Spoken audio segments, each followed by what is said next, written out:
Hi, I'm Wei. I'm 22 years old this year and I'm a 4th year student at SIT studying occupational therapy. Hello, I'm Rajesh. My friends and lecturers call me Raj. I'm 22 years old this year. I'm a year 2 nursing student at Nanyang Polytechnic. So what we do in occupational therapy is that we work with people's occupations, which is not just your job, but also daily tasks that we do, like bathing, dressing, eating, and so on and so forth. And we work with people with different medical conditions to enable them to participate in all of these occupations. I think my course, nursing itself, prepares me with a strong foundation, theoretical foundation, and also the competencies in my practical nursing skills, so that when I go into a clinical setting, I'll be able to function as a competent nurse. Yeah. Thank you.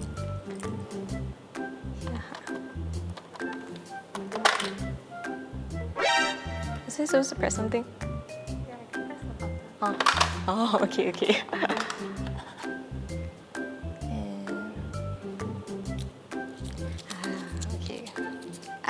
So parents' reaction Towards you choosing the course of study. In denial, to be frank. My parents thought that nursing it's mainly a profession for females.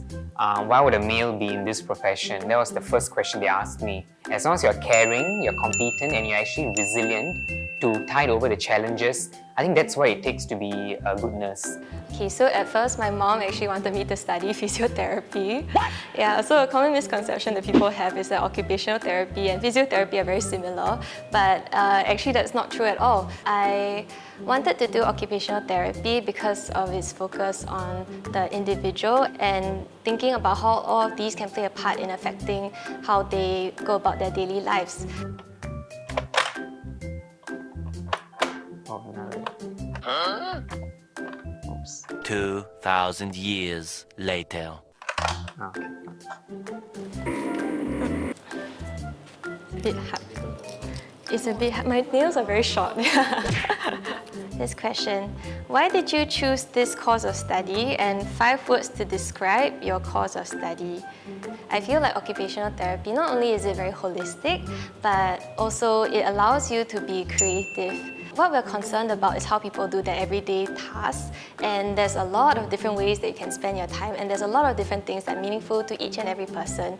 I got my inspiration during my time as a combat medic during national service. Every time I was in action, out in the field, treating my fellow soldiers, each time I treated them, the trust that they had in me and their feeling of safety in my presence was what that really inspired me to be a nurse. 5 words to describe my course of study: fascinating, sometimes stressful, not gonna lie. It's beautiful. It's also fun because there's a lot of hands-on. I think I have 1 or 2 more, right?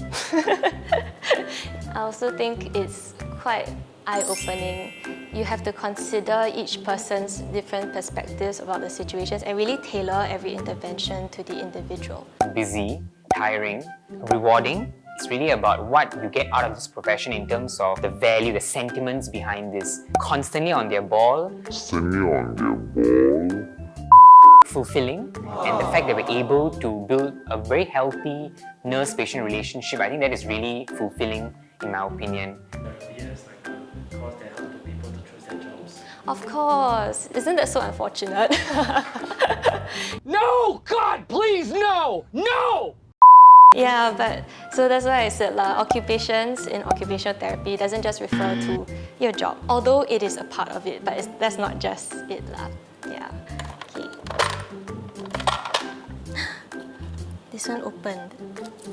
I give you first. Thank you. Most memorable experience during your clinical attachments. So this one is not exactly a clinical attachment, but during one of our modules in school, we studied about telehealth, which is doing interventions through an online medium. So we were actually given the opportunity to work with families who had children with special needs. Although we were we are just students and we're very fresh, we don't have much clinical experience, but by following through with the occupational therapy models, theories and evidence, and also by really working with parents as the main stakeholders of the family, it's possible to effect a meaningful change for the parents. So that's why I found it really memorable. The first day when I reported for my clinical detachment, the first skill that I did was to measure my patient's blood pressure. So I was fumbling with the equipment a bit together with my staff nurse. The patient looked at me and he just shook his head like that. And that was so disappointing for me because that's my first day. I'm going there expecting to be good, but I ended up I made a fool out of myself there fumbling with the blood pressure, which is considered the easiest skill in nursing. How this became memorable was I chose to build the trust that he had in me. For example, whenever he pressed the call bell, I attended to him. I served him a cup of tea every shift. Tea or coffee? Tea. Over time, I believe that he realized that I'm there to attend to him, to address his needs. Literally, 2 days ago, after my shift, he smiled at me. Compared to him shaking his head like that, now he's smiling at me. I think that's a huge change. Oh yes. I was thinking, should he be called brother? But that sounds a bit strange also. But yeah, I have been called Missy once by one patient. I didn't have an answer for him, so I just accepted it. So yeah. Last one. Okay. So what is one fact you think the public should know about the specialisation? Okay, one thing that I think people should know about the occupational therapy is that we don't just work on people's jobs, but occupational therapists can practice in a huge variety of areas. It's not just about, say, working in a hospital and helping people with acute conditions to return home safely, but there's also room for occupational therapists to work in pediatrics, where we work with special needs children and enable them to participate in their meaningful occupations. Because everybody participates in occupations, you and me, we all have our daily jobs, we all have our hobbies and leisures. All of these matter to an occupational therapist, and therefore there is a huge scope that we can work with. Yeah. I would say nursing is a job that really requires a lot more of brain work. It's not just about measuring vital signs or serving a diet. There's a lot more of thinking involved because one misjudgment, honestly, no matter how big or small, could actually cost a life, and that, in my opinion, that's really serious. And I think that's where nurses really are important. Yeah. Thank you for always being role models. Whenever we see you guys on our placements, thank you for showing us what it means to be a good healthcare professional. Yeah. Keep inspiring, keep striving, and we are there. We are looking up to you and wishing all of you a happy Healthcare Workers Month.